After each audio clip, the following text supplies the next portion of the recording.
You're driving and I'm not, so.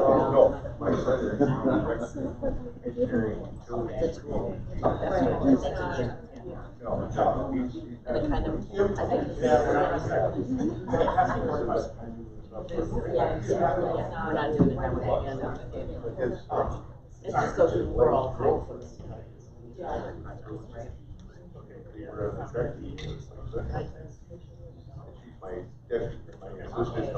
Let's go ahead and begin the meeting with the pledge. Allegiance to the flag of the United States of America and to the republic for which it stands, one nation, under God, indivisible, with liberty and justice for all. Thank you for all attending this fine morning. The minutes have been distributed via email. Are there any comments, corrections on the minutes of May 3rd, 2022? They should have been on pages 1 and 2 of your packet.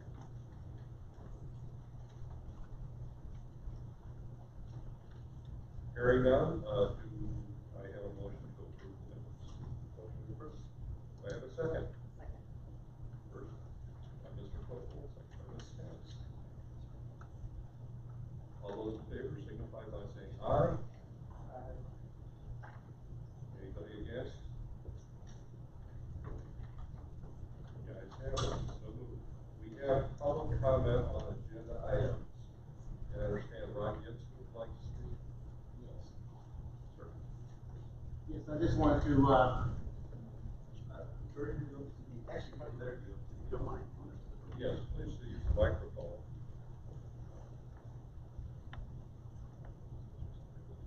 I'm going to limit my comments to 3 minutes. Thank you for, Thomas Dow for inviting me here. Good morning, Nercy. My name is Ron Gibson. I'm from East Chicago. I am a retired union electrician. I've worked out of Local 134. I retired from Local 134. I've worked out of Local 697 and also 531 and other various parts of the country. I'm here today to thank Mr. Thomas Dow and the chairman for hiring him. Because Thomas has gone in our community, in the black community. He's gone to various meetings. He's spoken at the NAACP. He spoke with my pastor over at Tabernacle Missionary Baptist Church in East Chicago. And he also is planning on coming to other churches and other organizations and speaking with them. He's a breath of fresh air. We have had, well, it's our understanding that there's going to be over $100 million a year worth of construction work and planning work and pre-planning work going on. So with Mr. Dow and with you guys, it gives us in the black community an opportunity to put black pre-apprentices on projects, black apprentices, black journeymen, black contractors, and black businesses on these projects. And this has never, in my 70 years, it has been done previously when Mayor Hatcher was in, but since then this has never been done.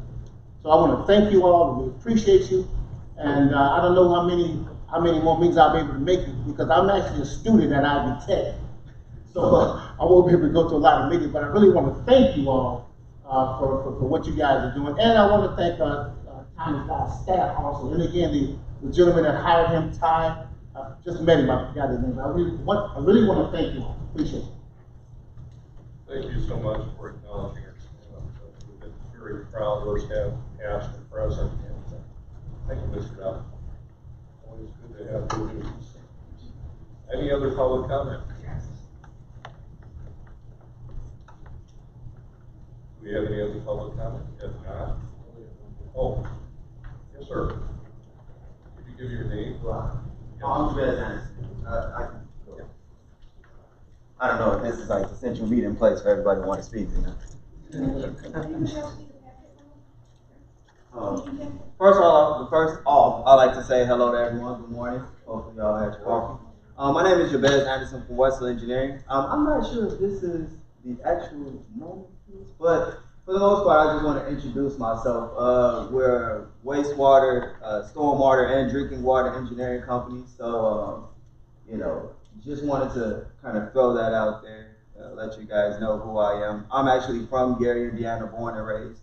And then we have an office out in Hobart, main office in Indianapolis. So, like I said, not 100% sure this was the time, but just want to throw that out there.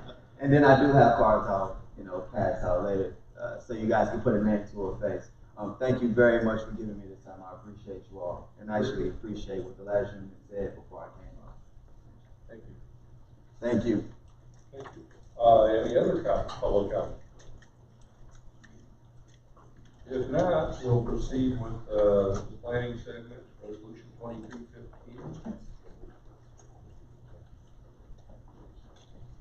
This is adopting green infrastructure design guidelines to implementing elements of the Diversity Living Streets policy for program transportation.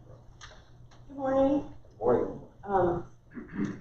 So you have the resolution in your packet for the green infrastructure guidelines to go with the Living Streets policy that we passed.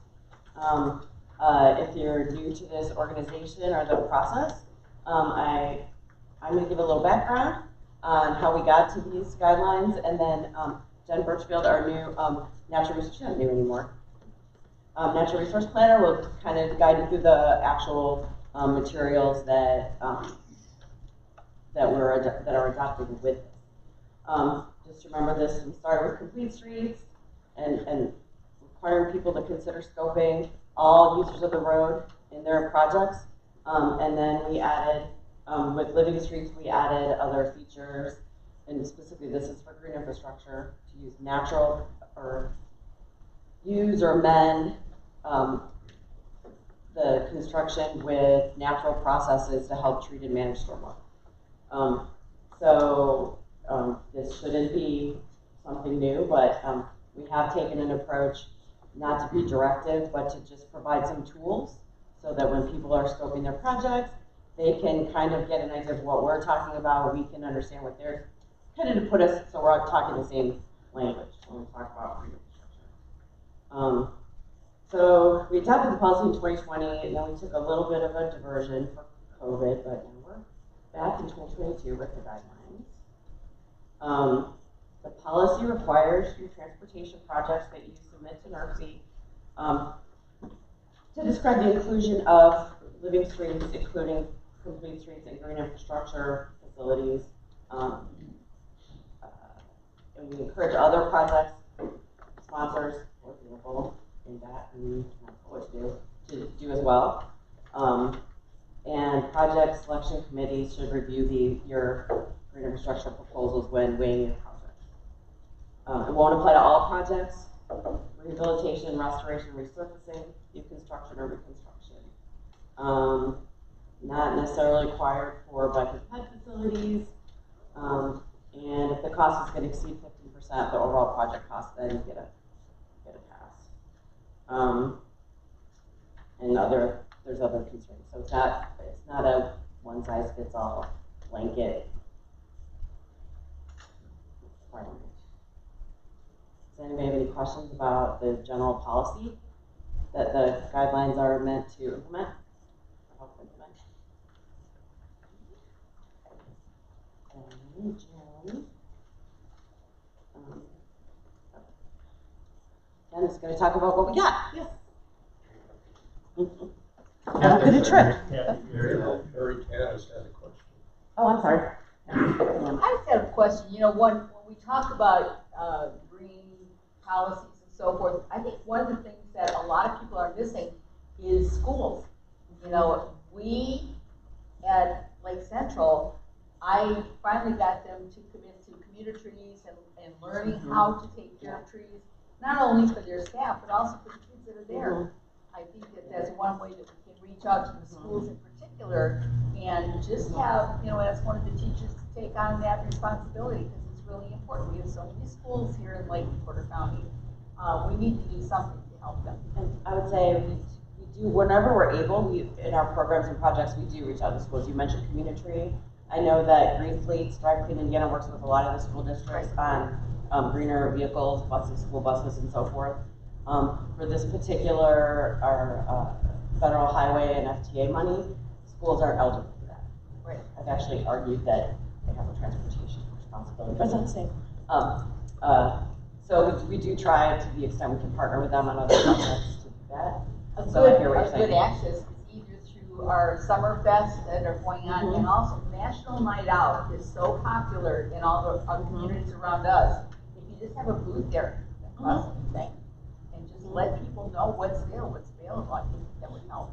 Thank you. And if I can piggyback on that, actually, I'll take the opportunity Yes. to sneak a commercial. in there. I realize your name sounded familiar to me, and it's through the Community program. Yes. And so NERC's Community program, for those who might not be familiar, we do have really high-quality native trees available. The application is actually open right now. I can't remember the due date off the top of my head, but in the next month or so. So I would encourage your communities, your contacts, your schools, help share the word about the Community program, because we love working with schools. We've worked with several and hope to continue to do so. Yes, and our public works program in Dyer, what I emphasize is the fact that they not only come here to learn, is that they pass it on to somebody else that they work with, so that they can teach that person how to take care of trees as well. And that's worked out really well. Some of them are my former students in school. But they also know that this is how you learn. You know, you teach it to somebody else, and you'll learn better. But I hope that Lake Central, applies for it, because they certainly would, they have so many students that are interested in the environment, and that will be very helpful to them. Oh, that's wonderful. I would encourage them to apply, and it's great to hear that you're taking advantage of the learning opportunities through communities.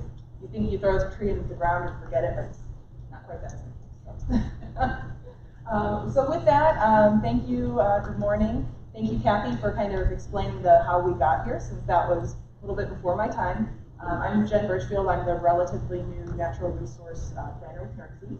And so today I'd just like to kind of walk through with you the deliverables that came out of our contract with GeoSyntech to develop green infrastructure guidelines for transportation.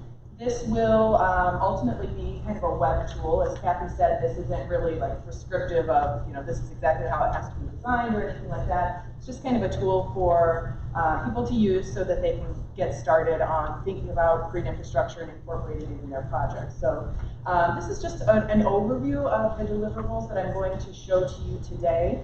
Again, if you can kind of visualize, these are materials that will ultimately be put onto our website. So it's kind of a clickable, click-through web tool. So we do have a Word document that does include overviews and objectives, roadway classification descriptions, design and criteria definitions, so some of those maybe more technical terms. There is an applicability matrix to kind of decide which green infrastructure practice might be appropriate. A BMP, best management practice decision flow chart. Several fact sheets on the different practices that are included, conceptual details and kind of renderings for each green infrastructure strategy, and a couple of plant lists for green infrastructure. On the other side here, the green infrastructure fact sheets, I just wanted to kind of give an overview of the green infrastructure practices that are covered here. We have bioinfiltration, flow-through planters, vegetated swales, urban street trees, pervious pavement, and hydrodynamic separators, but we'll go through each and kind of show you one by one. An overview and description. I'm going to close out there and show you the actual document. So this is kind of the meat of the document and the content that, again, is going to be translated onto a website. And, I know it's just text, but just to give you an idea of what's in here. Of course, we have an introduction and an overview of the document. What is green infrastructure is covered.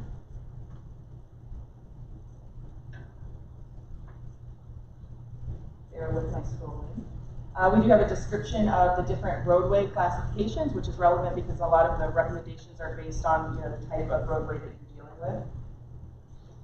Benefits of green infrastructure, which are many, from stormwater runoff to air quality, community aesthetics, and heat island effects. And then finally talking about some site suitability considerations. How big is the drainage area? Is there a steep slope at the site? What type of soils are at the site? And maintenance considerations. Always maintenance is really important to consider during planning these projects. And then just general definitions of these practices. I'm not sure how familiar this group is with some of these terms, but we'll show you some pictures that might help to clarify things as well. Any questions about that main document before I start showing you kind of some of the visuals might be a little bit easier to digest than a Word document.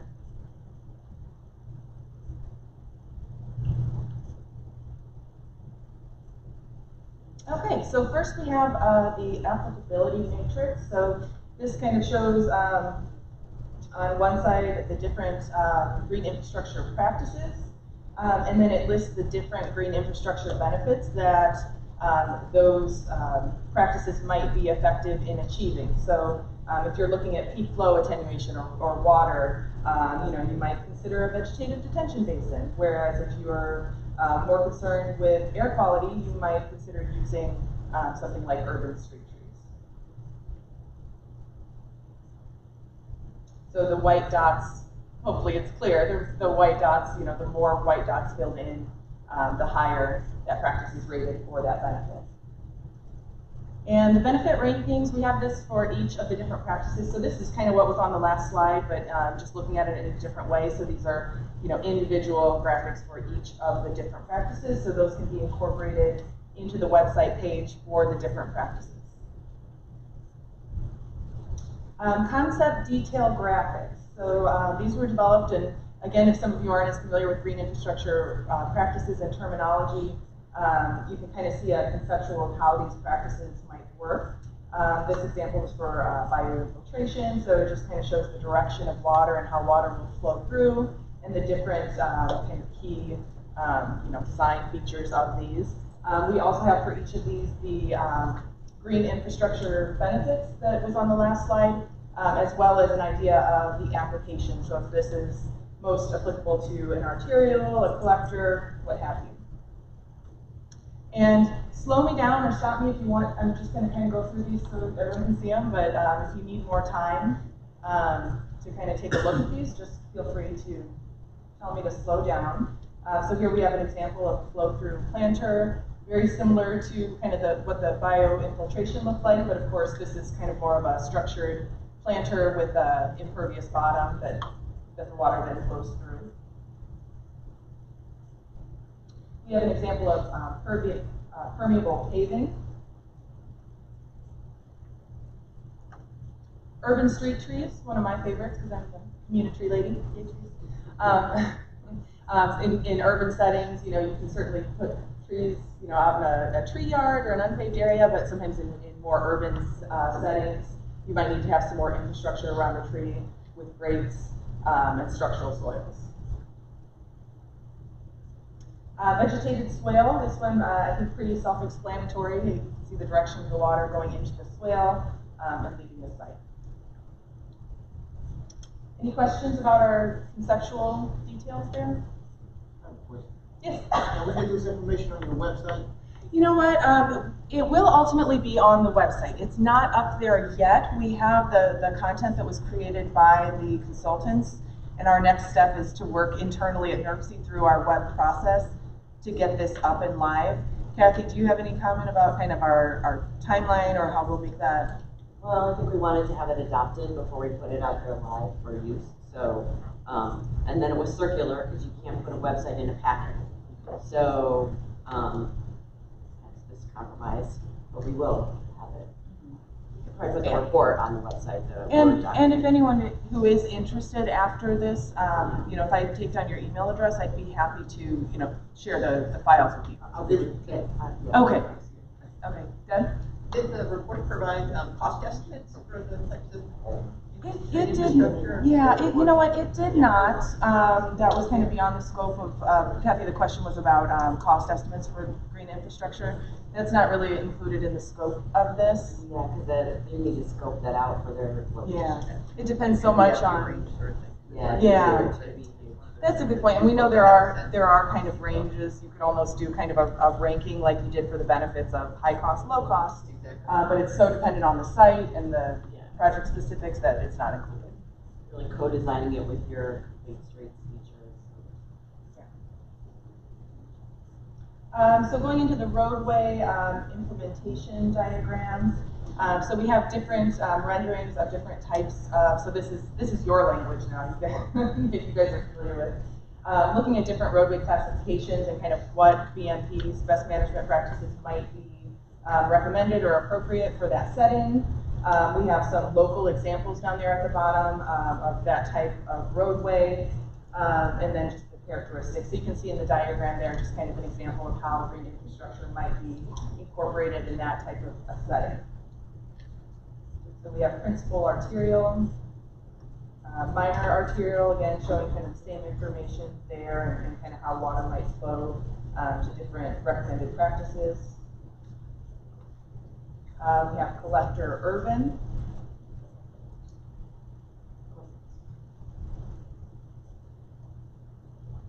And collector rural.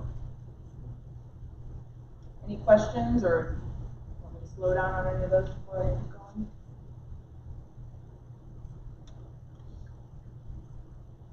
Fact sheets and flow charts.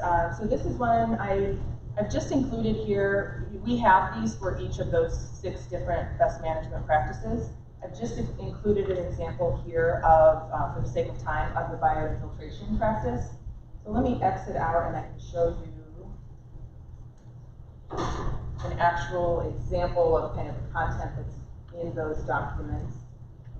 So here for bioinfiltration, we'll have a picture, and this will be all on, it'll kind of be a web page, strictly for that practice. So we will have, the practice, the application, the advantages and limitations, a description of that practice, conditions where the practice might apply. We are working to collect different local images of these practices, to make sure that we have it kind of as local or at least regional as possible. So some of these photos might get swapped out because we do have some really good examples here in the region of these practices. Site constraints, again, what you've already seen are kind of conceptual site suitability considerations of the area draining to it, the soil type, variations and enhancements, and some general sizing and design considerations, and of course inspection and maintenance considerations for the practices. And I'd also like to quickly show you an example of one of the flow charts, kind of the decision flow charts. And again, this will all be put into a web tool, so hopefully it's kind of hard to visualize, but hopefully it'll make sense. You can kind of click through. But just a kind of a decision tree, whether or not this particular practice is applicable to your site. Any questions about those 2 documents before I move on? I wanted to add that one of the reasons we did this way is instead of having a prescriptive goal for what we wanted to accomplish with your green infrastructure, the flowchart enables each community and project to decide that for themselves based on their community's goals or problems. So that's kind of why we set it up this way, with more flexibility and less direct. And plant lists. I will exit out again so I can show you the actual plant lists. We do have plant lists with recommended species that might be appropriate for trees. For our tree list, we have it divided into small, medium, and large trees because we like to say right tree, right place. You don't want a big, tall oak under power lines. So you can see then that each of the species does have some guidance on whether or not it's native. We do like to promote native trees, but that's not exclusive. Whether it's appropriate for a parkway, a median, under overhead wires, and whether or not it's salt tolerant, which is obviously important in transportation settings. So that is the tree list. I will just point out, and we'll get into the specific species.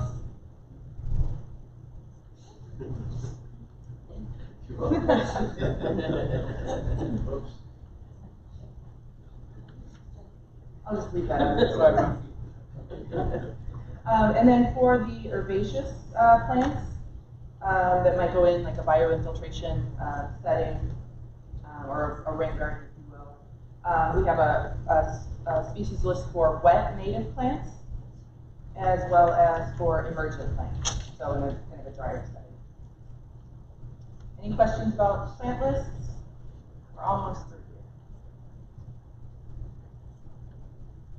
here. Okay, and then finally, to hopefully give you an idea of how this will come together into a web tool, we do have kind of a storyboard that the consultants put together.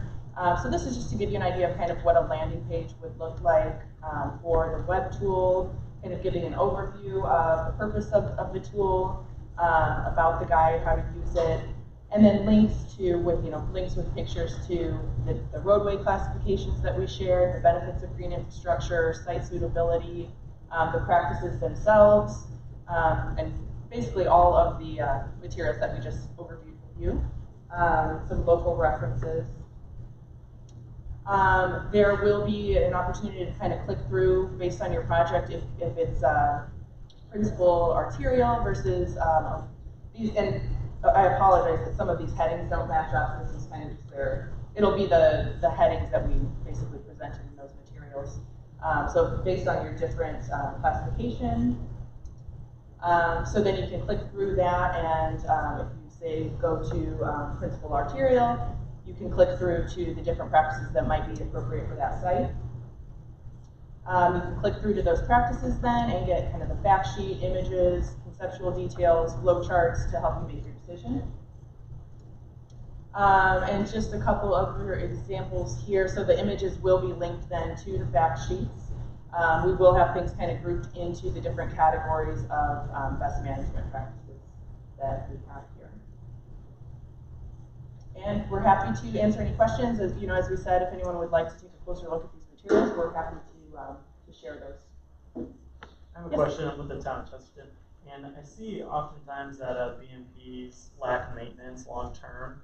Do you guys have any recommended practices? Like, let's say a bioretention area goes kind of unattended for a number of years. How to kind of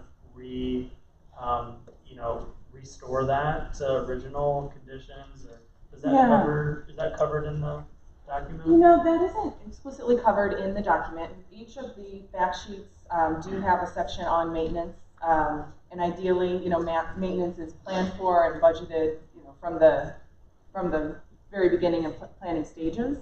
But it is, you're right, maintenance is critical to these practices, really to any landscaping.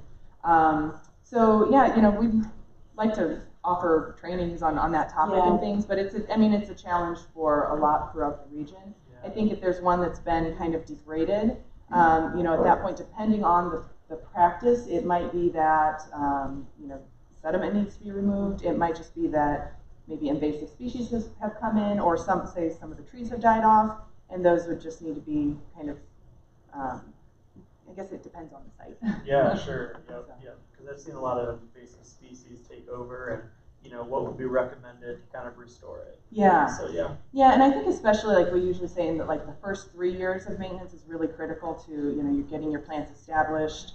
You're combating any invasive species that might be competing. That's not to say there's not maintenance after a few years, but those first couple of years are really critical to getting it established, so that you're not coming back retroactively and trying to fix it. Kathy? Yeah, I think the maintenance question is the one we've had the most. And so we've talked about maybe next year working on some workshops, and maybe some questions we might discuss with some. What kind of workshops do you need? Workshops for your public work, at the ground level field staff or higher up management staff? What kind of workshops we should build? So, Cool. We've got we're doing some green infrastructure as part of a landscaping project for locations on Broadway this year. And we're including at least 2 years of maintenance in the actual solicitation for the installation. I didn't know, and I'm kind of looking over at Charles, whether or not that's something that's eligible for a highway funded federal aid project. I mean, because we're using transit dollars, obviously. So if it is eligible, then trying to put it into that initial solicitation might, get that first 2 or 3 years of maintenance out the way as part of that bid document. I just wanted to add that since University is working on its climate action plan, Gary did theirs. The heat island effect on Broadway is phenomenal. that you discussed are extremely important. We're going to be putting some into our landscaping project. Okay. But that's, I mean, when I took a look at that map, it was like, you know, stark how hot that road is, and how it has an impact on the adjacent neighborhoods. Great.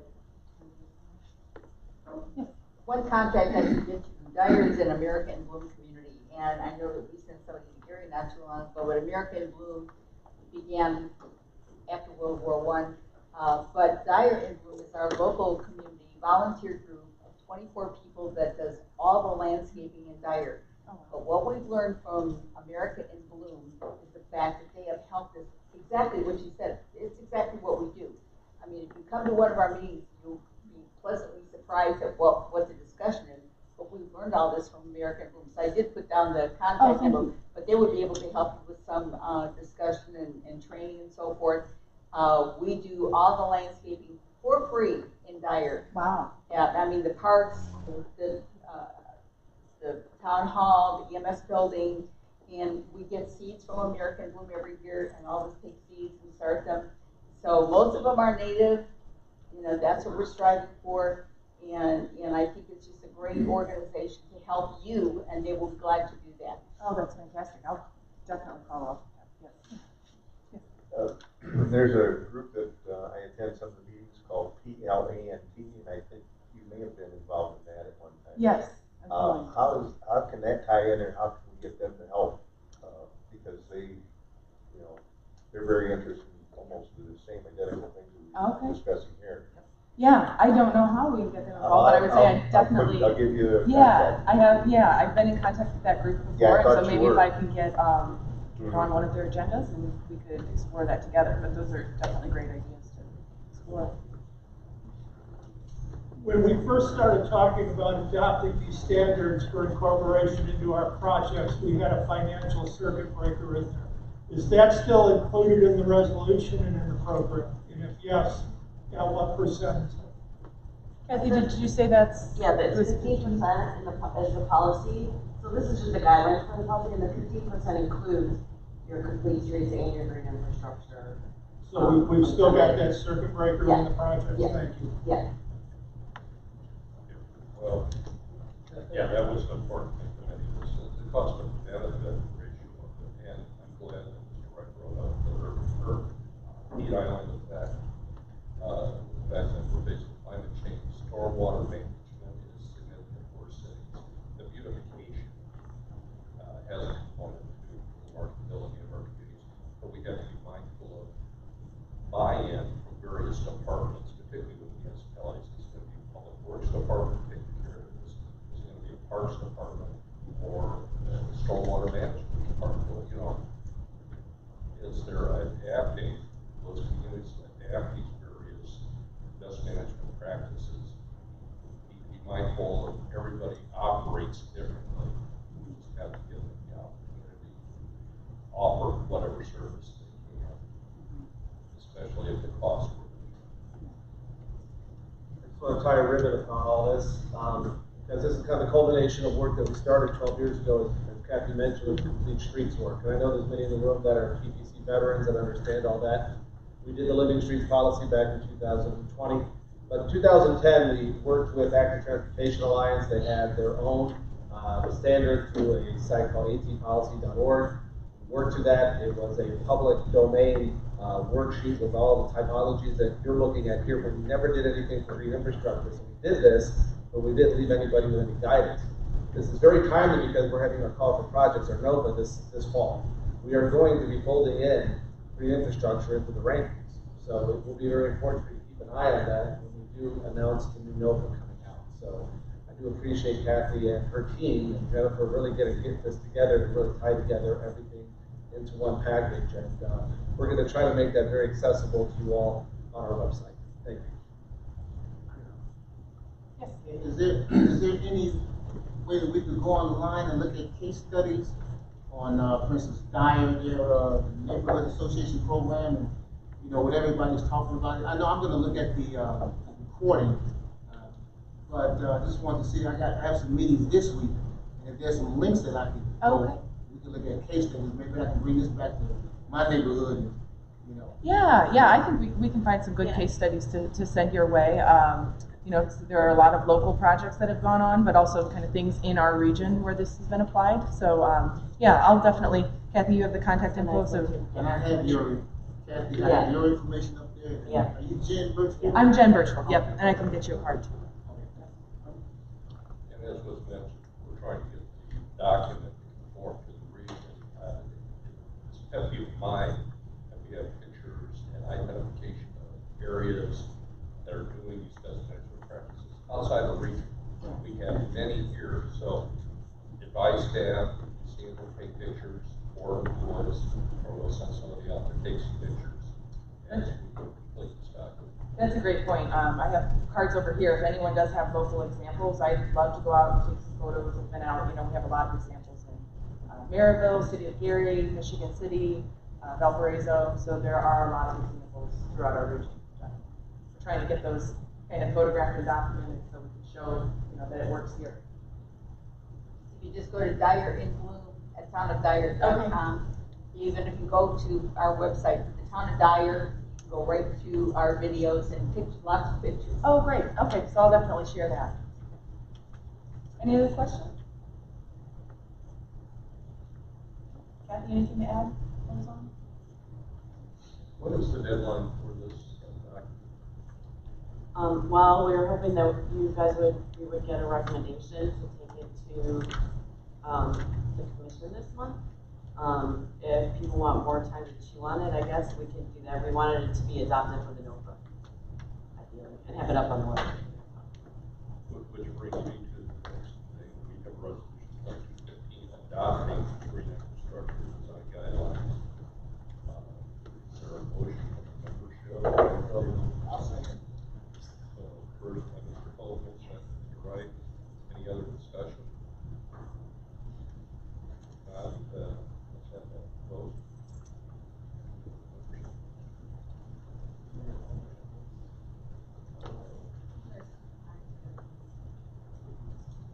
Let's just do a majority vote. All those in favor signify by saying aye. Aye. Anybody against? So, any other discussion? If not, I appreciate it. The committee worked very hard on it. I sat in on most of the meetings. I think we're trying to diligently create this document to the benefit of the So moved. Let's move on to Mr. Dow, 2050 plan update. Thank you. Good morning. I guess I'll begin by expressing my appreciation to Mr. Ron Gibson for the kind words he said about me and my staff and NERC in general. So thank you, and I appreciate you taking the time to come to the meeting this morning as well. It's always great when we have new people join us because of the important work that we do here serving people in the region. So as everybody knows, we are well underway with preparing the update to the region's Metropolitan Transportation Plan. The last one we did was Northwest Indiana 2050, so we are branding this one as Northwest Indiana 2050 Plus, and we're, as we have previously discussed, giving substantial emphasis to active transportation, public transit, freight, and land use with this iteration of the Metropolitan Transportation Plan.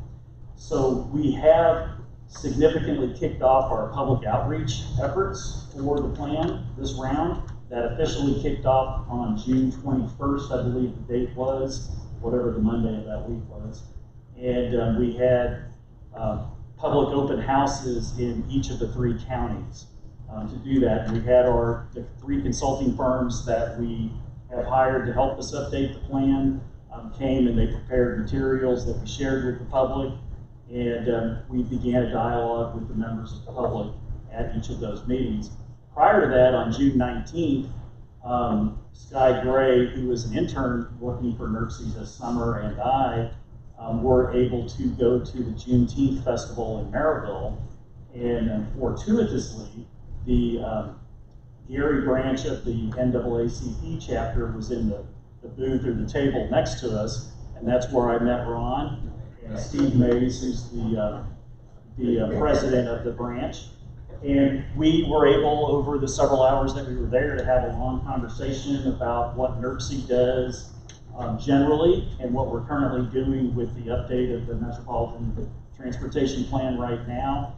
And I think that sparked a lot of interest on their part to assist us with reaching out to members of the community that are traditionally underserved or we've had difficulty getting in contact with before. So the NAACP does have a robust membership in our counties, and they are helping us spread the word and getting it out, and they've been inviting us to additional meetings that we can go to talk, and I think that's really helpful as well, because we're not necessarily aware of all of the organizations within our region, especially ones that serve specific niches, and this is just a tremendous opportunity, so thanks, Ron, for helping us get in touch with some of those organizations.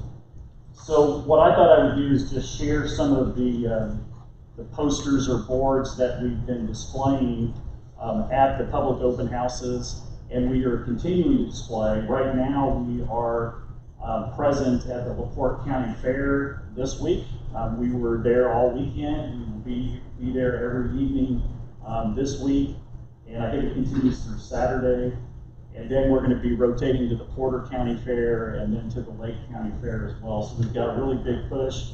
Almost all of the staff at NERC is attending. So if you're at the fairs, come drop by the booths so you can see these things. I'm not going to go into great detail. I'm not going to read all of these boards, but you may recall that we've divided the process into 3 phases. The first phase is finding meaning.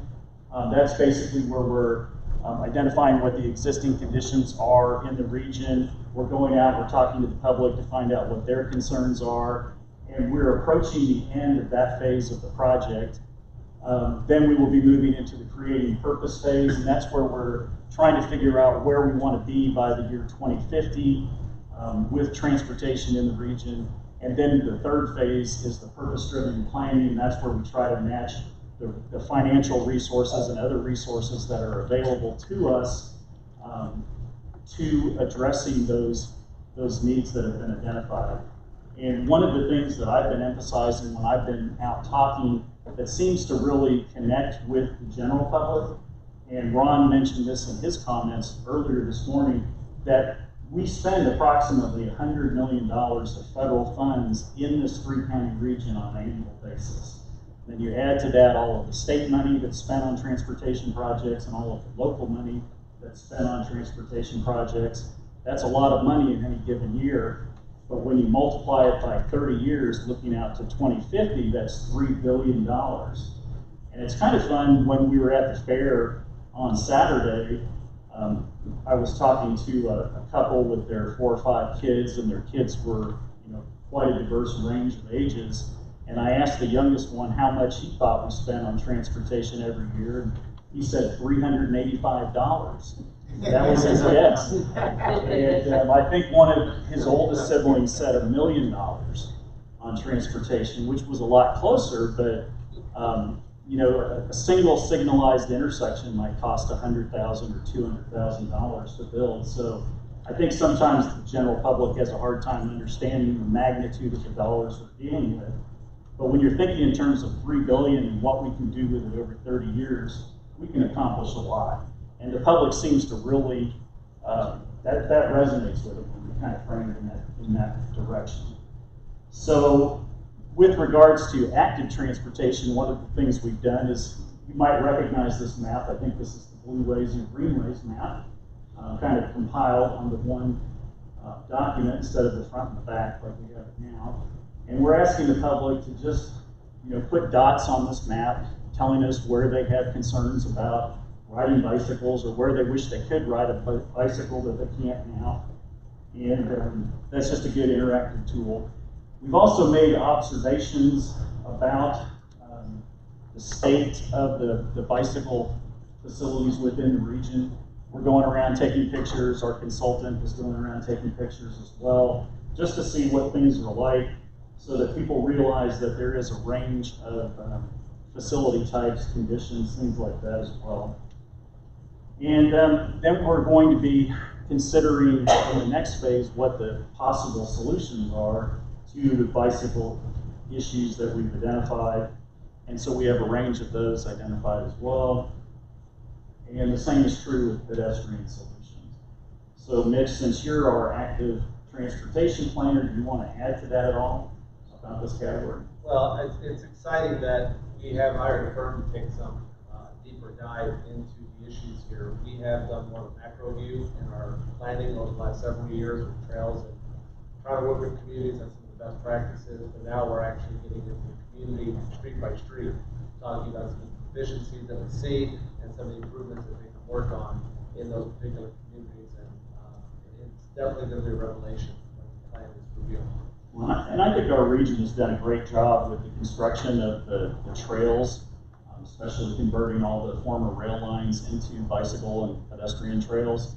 But one of the things that I think we could do better with is how do we connect those trails together so people can move from wherever they are in the region to somewhere else if it's not on that straight line trail.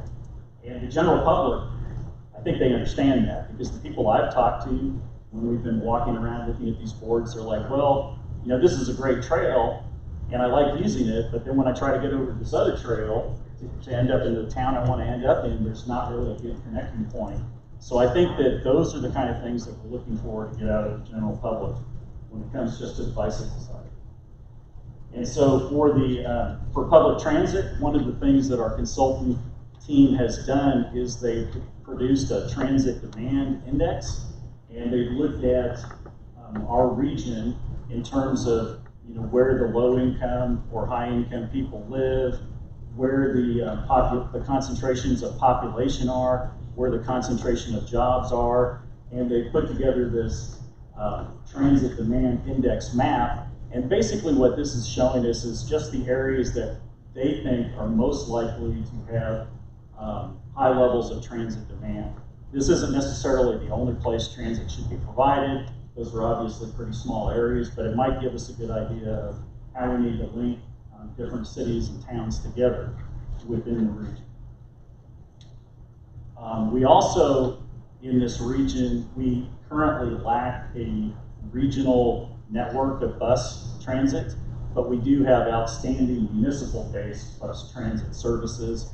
And some of our municipal bus transit service operators are currently doing an outstanding job trying to reach outside of their communities and provide connections to adjacent communities. We have David from GPTC here this morning. GPTC is doing a fantastic job providing connections both to Hammond and to Maryville, trying to get connections to where the retail opportunities and the retail jobs are. And I think that that's an amazing thing. Valparaiso is also doing that too. They're providing connections up to the South Shoreline and to downtown Chicago. And they're really filling a need, trying to get at that regional level of service. And so we're having our transit consultant look at what other transit needs are there from a regional perspective. Can I just Sure, yeah. Just to put things into perspective, about 40% of our route miles total are actually outside the city area. So, I mean, in a lot of cases, we are providing connections from non-area communities to other non-area communities to maintain some kind of semblance of modal options, you know, places like Southampton, for instance. So it's more than just corridor based. I mean, there's a need there, and if we find a way to fill it, that's been our goal, I think, the last 2 years. And we have many of the cities and towns within our region possibly provided transit within their city or town in the past, and they gave up that service for whatever reason.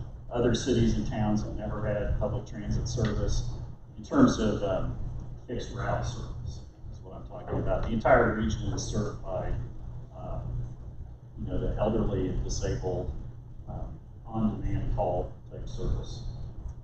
So they're also looking at bus stop amenities that are available throughout the region, and that, you know, like everything else, there's a range of them. Sometimes it's just, you know, grass next to a paved surface. Other times there's a bus shelter. And so we have a range of amenity types available out there. And so another thing that we're providing a really deep dive into is freight. I think everybody is well aware that because our region is part of the greater Chicago region, that freight has a substantial presence here. We have the Port of Indiana, we have a massive number of active rail lines, and we have a tremendous amount of truck traffic going everywhere. The interstate right outside, I think the percentage of trucks on the interstate is over 45% on a daily basis, which is very high for an interstate in an urban area. So we're trying to get our handle around what the impacts of freight are on our region, how freight impacts the community. I think we've all probably been stopped at an Ackley rail crossing in the past. Maybe we waited there for 5 minutes, or I've heard stories about trains obstructing the way for longer than 5 minutes as well in some of our communities, and some of the impacts that that has on us as well. So I don't know how much more detail I want to go into, except that there are certain corridors on our roadway network that are much more likely to have high volumes of truck traffic, and so we're going to be helping evaluate those. Most of those facilities tend to be facilities that are owned and operated and maintained by the Indiana Department of Transportation, but they are part of our region, and we are responsible for cooperatively planning for their facilities, just like we are for all the cities and towns, and counties, and transit operators. They remind everybody, we want to make sure interstates and state highways are taken care of, because if they're not, everybody off-roads in their local communities and start using your local roads as well. So maintain all of the infrastructure as squeezed by the lake, that benefits all of us. So one of the things we talked about yesterday in our staff meeting was the need to remind you that we do have some brochures that we can provide to each of the members of the TPC that you guys can then share with your communities. I brought a couple of black and white ones that I had printed out in error in black and white. I'm happy to share those. Mitch, I don't know if you did you bring any colored copies this morning? But they have the QR code. And that's what I was going to point out too, is one of the most important things right now is we are doing a survey to help get us input into the first phase of the project, the finding meaning phase. There is a QR code, so everybody who has their cell phone here today, before they leave, can help us by completing this 5 to 10 minute survey, and just tell us what you think about the transportation system in the region, what issues you have. And I probably should point out that there are really 2 parts to it. One of them is a Survey Monkey type survey where they ask you questions and you can provide the answers. The other part is a digital map where you can drop digital push pins into the map and then you can leave a comment. So if you have a concern about a specific intersection that maybe you think, okay, it has stop signs now, and you want it to have traffic signals, you could explain that. If there's a rail line that is constantly making you late to work because you have to wait for the train to go by, you can point that out. If there's an area that you think that a new bike trail is needed, you can put the pin there, and whatever else you can think of that's transportation related. And I guess there's several different pins that you can choose from.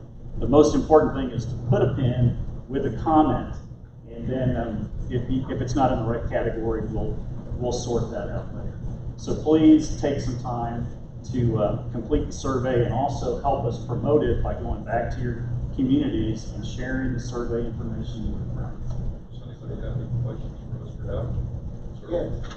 Yes, sir. Yes, I tried to do that, and I think I needed you have a help, you can click on the help to tutor you, to guide you through, put the dots on the map, and I couldn't find it. Is there any way you can help people to have some kind of tutoring thing to guide them through that process? I couldn't at least. Yeah, we might have a conversation after the meeting, you and I, and you can kind of show me what the challenge is, and because I'm not sure as I'm explaining this to other people, I can't do this as well as you, and I know I can't I can't call you all the time, you got to sleep Right. sometimes. Yeah. But we definitely need it.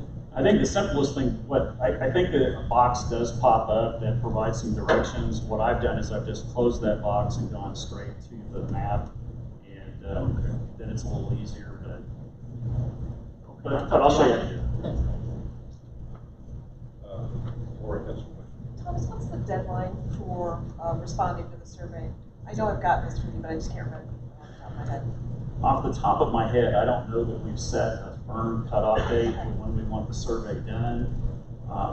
I know we talked about keeping it open for at least a month after the kickoff date.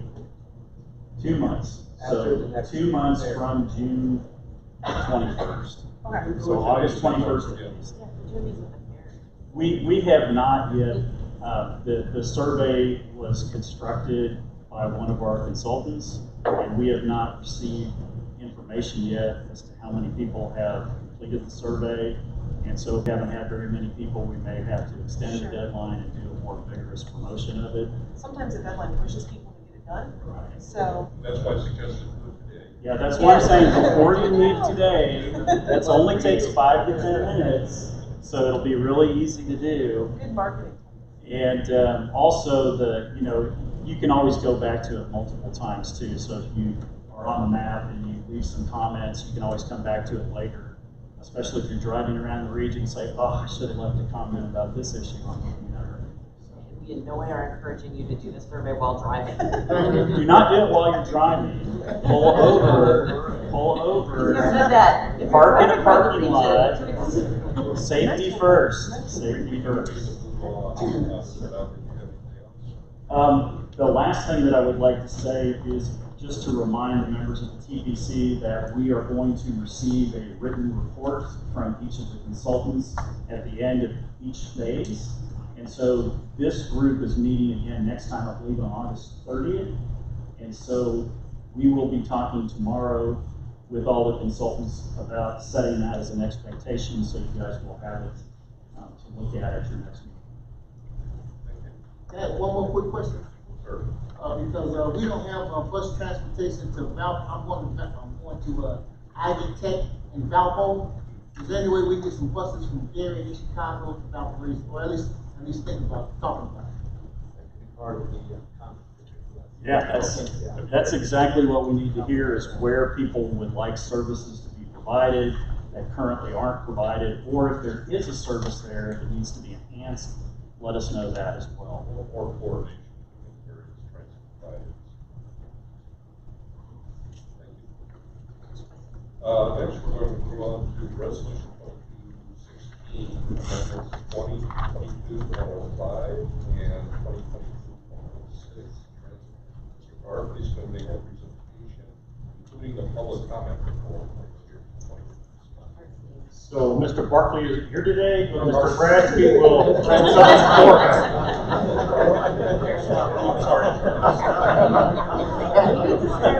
I'm a little bit shorter than Mr. Charles Barkley.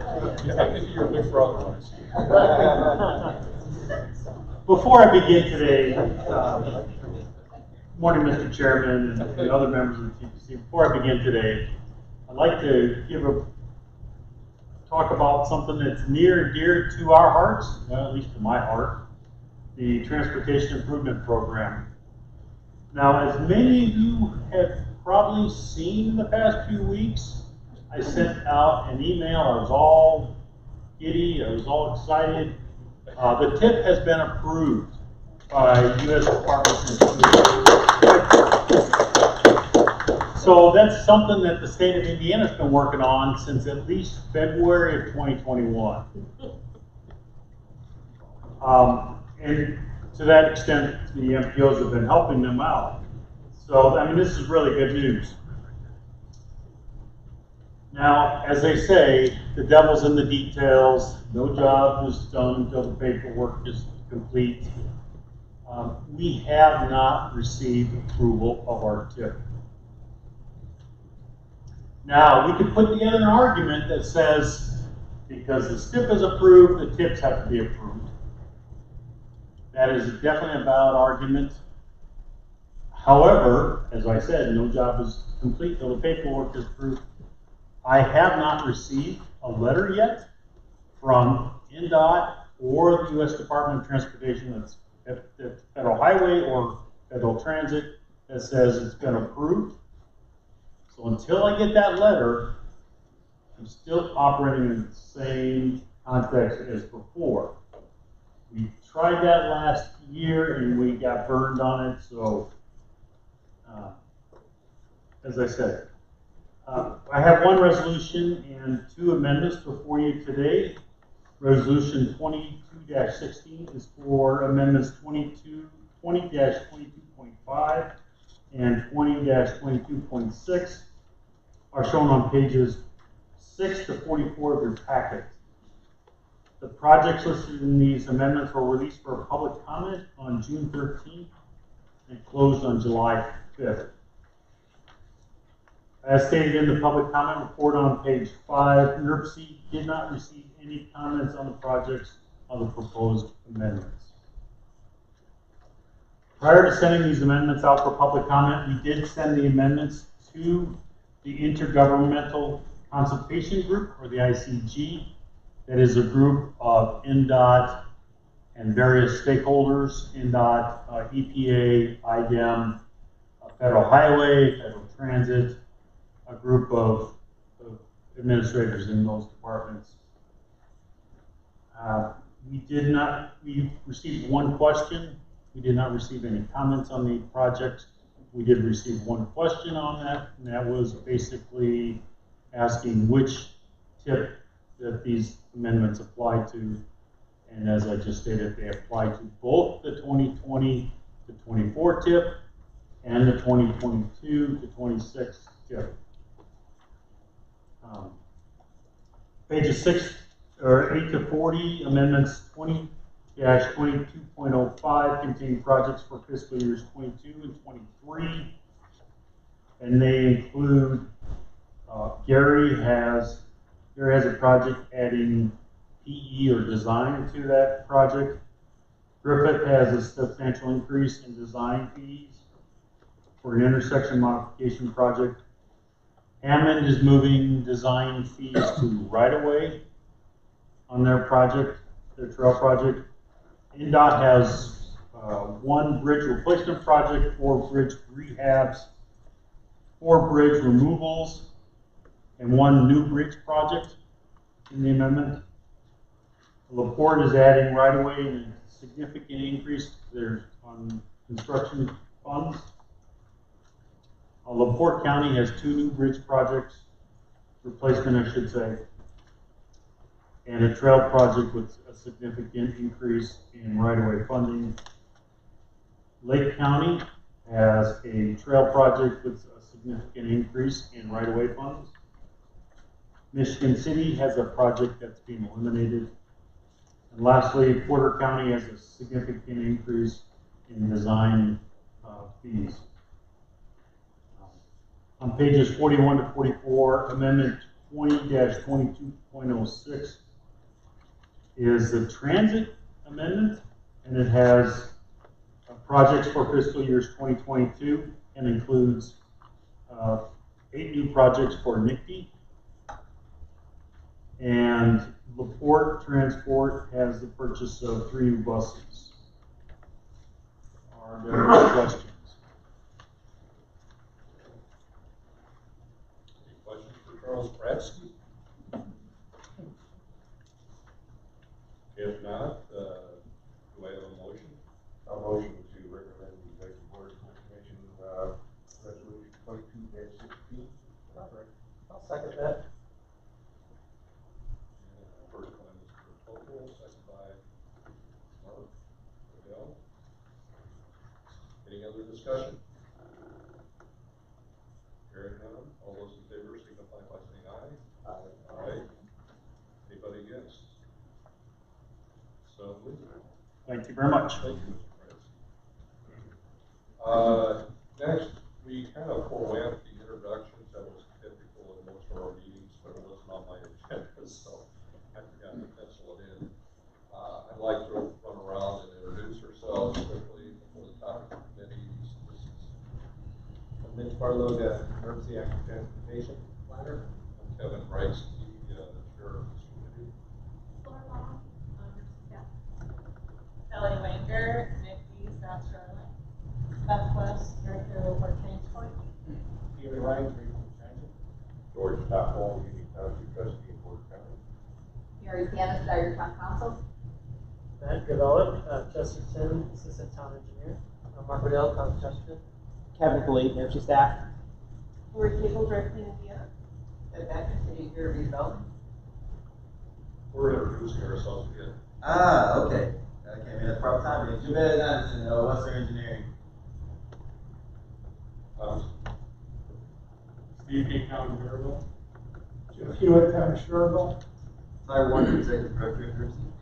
Ron Gibson, here, NAACP. Kelly Luther, Nursery Environmental Director. Fred Richfield, Nursery Natural Resources Planner. Scott Weber, Transportation Planner Analyst at Nursery. Eric Wolverton, American Structure Point.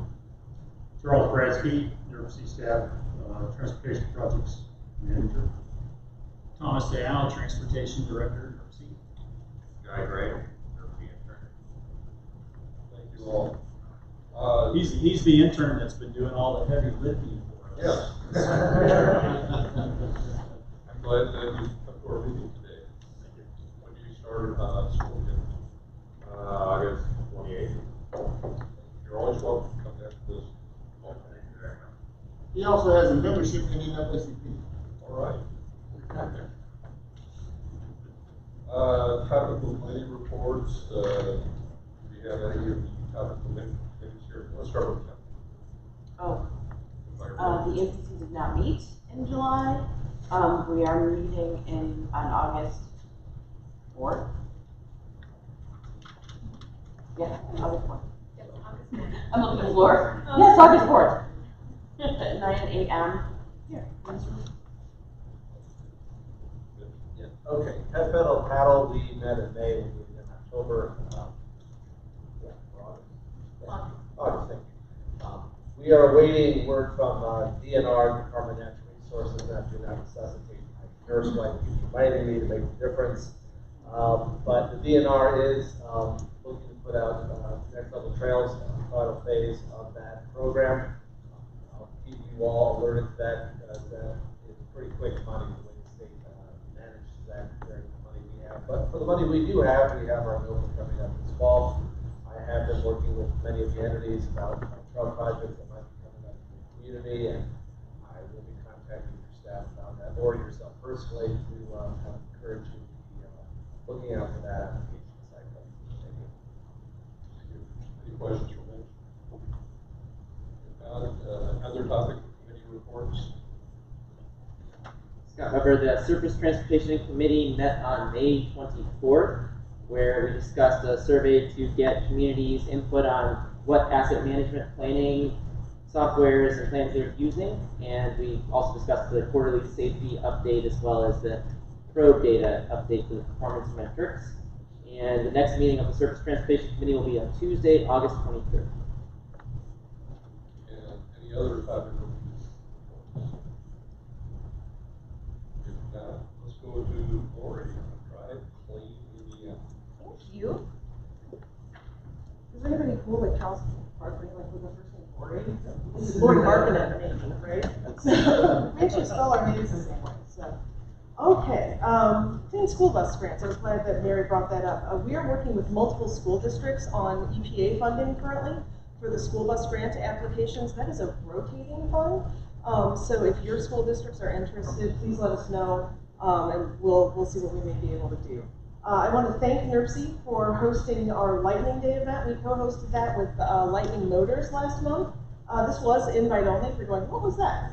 It was an opportunity to test drive some electric passenger vans. I know Mitch got behind the wheel. I think Thomas may have as well, or gone first in Charleston. That was a really good event, and I enjoyed seeing you there. There is an INDOT electric vehicle infrastructure deployment virtual public meeting. Just rolls off the tongue. I think their engineers were the ones doing that and not their marketing people.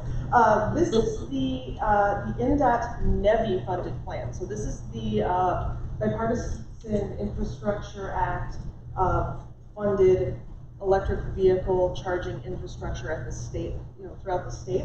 Not to be confused with what IDEM is doing with the utilities that we're assisting with. There's two different plans there. There is a virtual public meeting tomorrow night, 5 p.m. to 7 p.m. Central, online. You can get information about that on our website at drivecleanindiana.org, or go to our news and events calendar, and you can get that information. They're also accepting public comment to shape the plan currently, and you can learn more about how to do that during that public meeting tomorrow. We continue to work with a variety of municipalities through the Green Fleet program and are pursuing upcoming funding opportunities for them.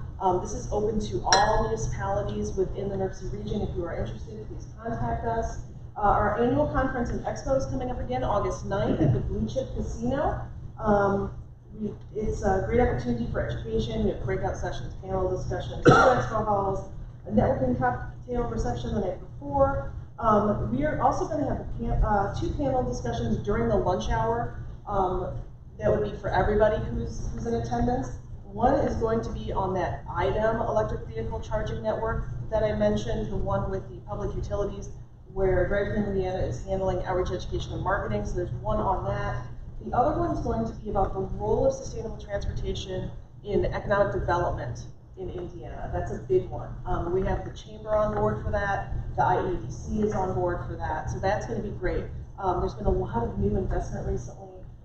Governor Holcomb has been talking about Stellantis coming to Indiana. That is a battery. They're going to be developing batteries and microchips and assisting in that way, which is going to help us kind of get things rolling again with the shortage that we have. So Indiana is really playing a critical role, and I think we need to be talking about that a little more. So there are sponsorship and exhibit options and registration available. You can register online at drivecleanindiana.org. One more thing of note.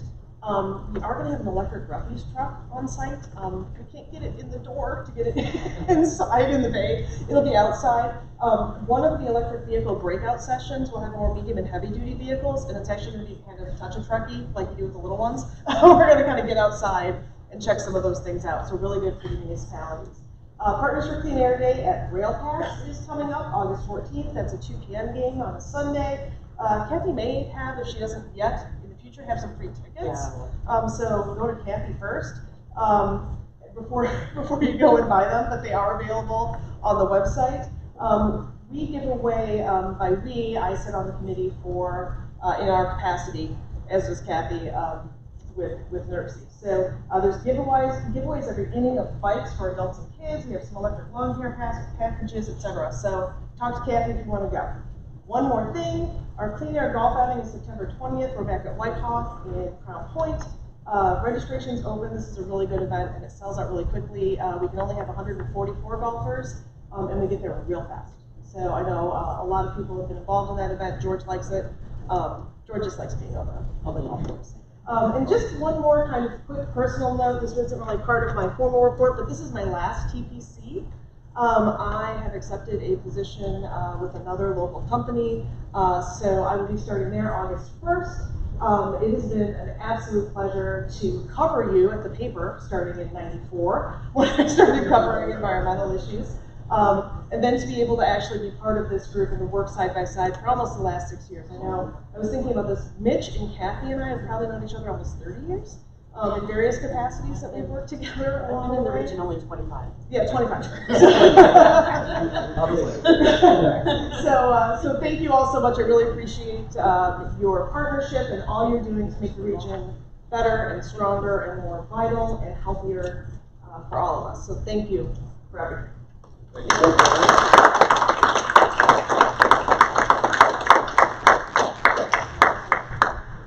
Thank you, Lori, for all your contributions. I've been involved with committees for years. Not that we're that old, but we've been active. So I hope you continue to participate. I know you will in some way. Thank you. We have announcements on new federal aid programs. Oh, you're pointing to me? I am. With the new bipartisan infrastructure law, there is a range of brand new federal programs that NERC or any of the other organizations, the cities, the towns, the counties, the public transit operators can apply for. I had hoped to have for today a handout that we could give you summarizing those programs. I was not able to get that done before today's meeting, but we will be distributing it to you very soon as well. But some of them that are particularly relevant is the Federal Rail Administration does have a program to help grade separate existing rail crossings.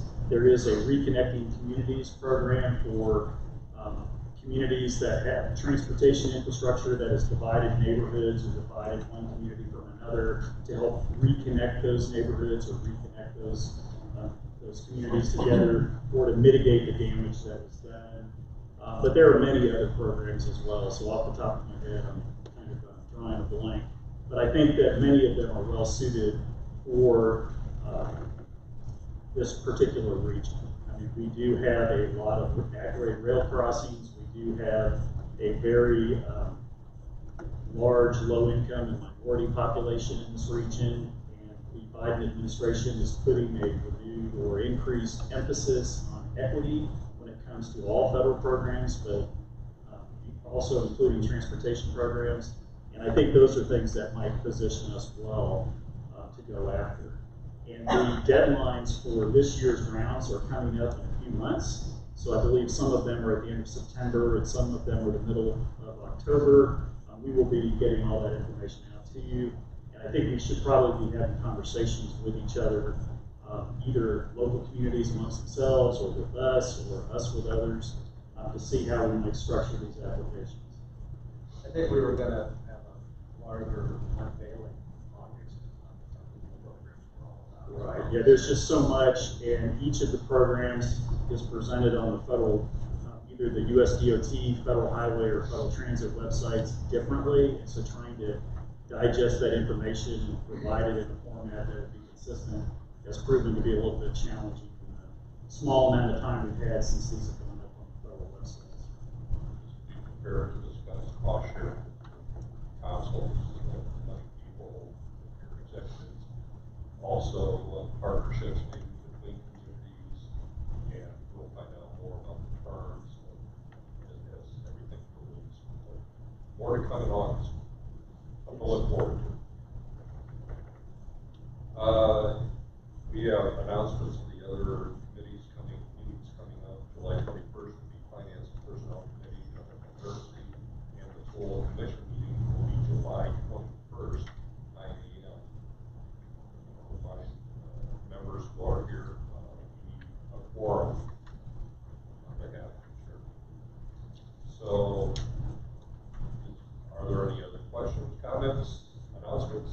Are they looking for Blue Wave maps available? Not really. We're running low. We probably have to do another run of those. We're putting out a bike map application, which I'm trying to get out this month. Very little silent can have it. We have to work on it